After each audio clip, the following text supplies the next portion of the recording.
He's a skilled bow hunter from the cold tundras of Russia, and having lost his eye in a protocol operation, Sova is a moral compass, valuing honesty and integrity, unlike most of the cast, even having met and spared his double in an encounter which many suspect lost him his eye. But even with his personal beliefs, when pushed to the limit, he always makes the right call to save his friends and allies. I am the hunter!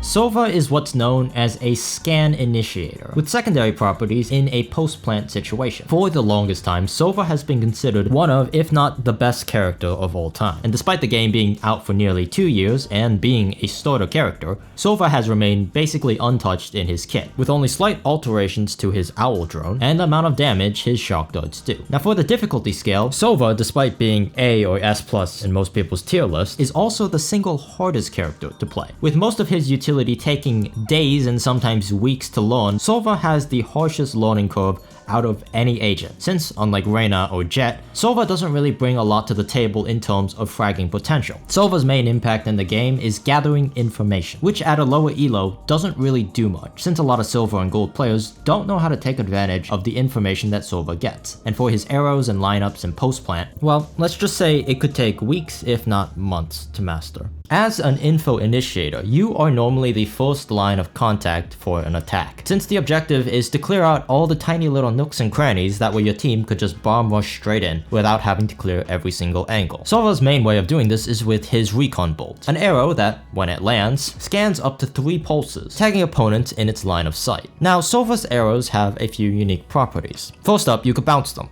twice. And secondly, you could adjust between 4 different power levels. This means if you study a little bit and have a good sense of geometry, you could put arrows in very unique spots. The best arrows are known as God arrows, which are arrows that lodge themselves into little corners of roofs and nooks and crannies in the sky and scans large amounts of information. There are a lot of guides for specific maps and for specific agents, so if you're interested in learning some, I'd recommend watching a few average Jonas lineups and then build your rapport of arrows from there. Now, not every map and everywhere that you want to clear has a big open skybox, so his second utility, his drone, is really good for clearing really tight nooks and crannies inside of small corridors. Between his arrow and his drone, Sova should never ever engage an opponent blind, always having a general idea of where opponents can be coming from. And for his other half of the kit, the shock darts and his ultimate, they are great for post plants as well as killing people in tight nooks and crannies, making his kit a very well-rounded offense kit for either assisting teammates with kills, playing objective, or just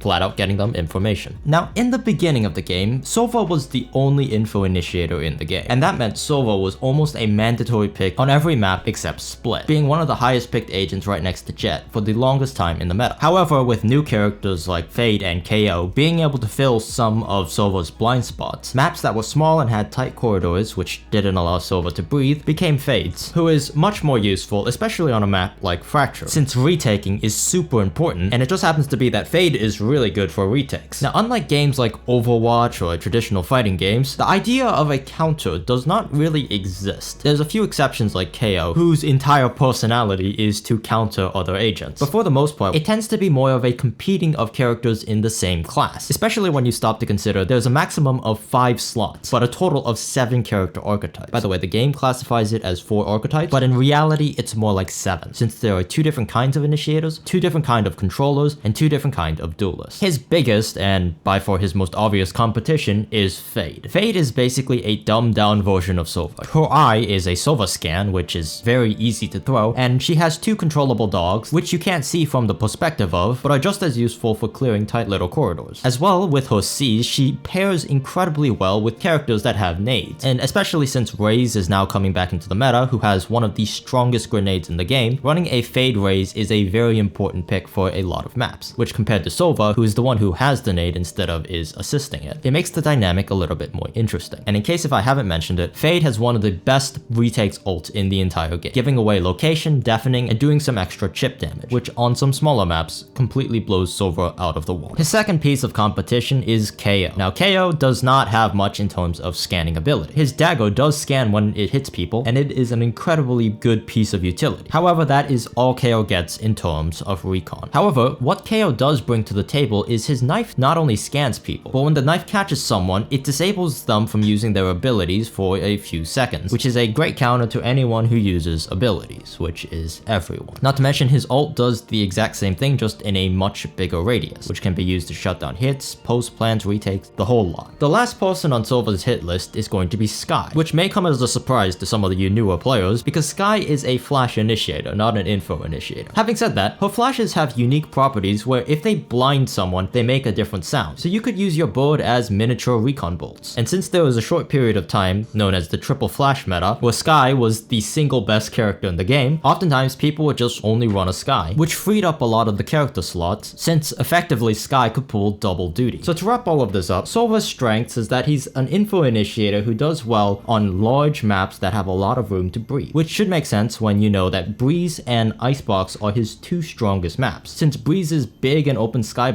as well as having the only character with enough precision to put an arrow exactly where he wants, Sova could be effective no matter where he's playing. And even though Icebox has a lot of tiny little tricky corners, a lot of them are longer angles, which are great for Sova's drone and Sova's arrow. Plus it gives him plenty of cover to hide behind things and play post plan. Another map that Sova is very strong on is Ascent, because the walls are made out of paper. One good scan and you can melt people behind the wall with a high penetration weapon like the Odin or the Op or even just the Vandal. Ascent is a very easy map to get a lot of impact with Sova. The two biggest maps that Sova struggles with is Fracture and Split, due to the map geometry of having really tall buildings and really cramped spaces, which ends up suffocating Sova's kit. You should consider playing Sova if you like spending hours and hours doing lineups, you want to play a very smart, high-skilled, but not mechanically challenging character. You want to assist your star players by helping them get on sites and fragging out. You'd rather play the objective and kill people you can't see, or you're a fan of the cold winter air. And of course, if you like this video, be sure to like, comment, and subscribe. It helps a lot growing this channel, and it would help me a lot in producing more of these videos. This was Orc, and I'll see you all next time.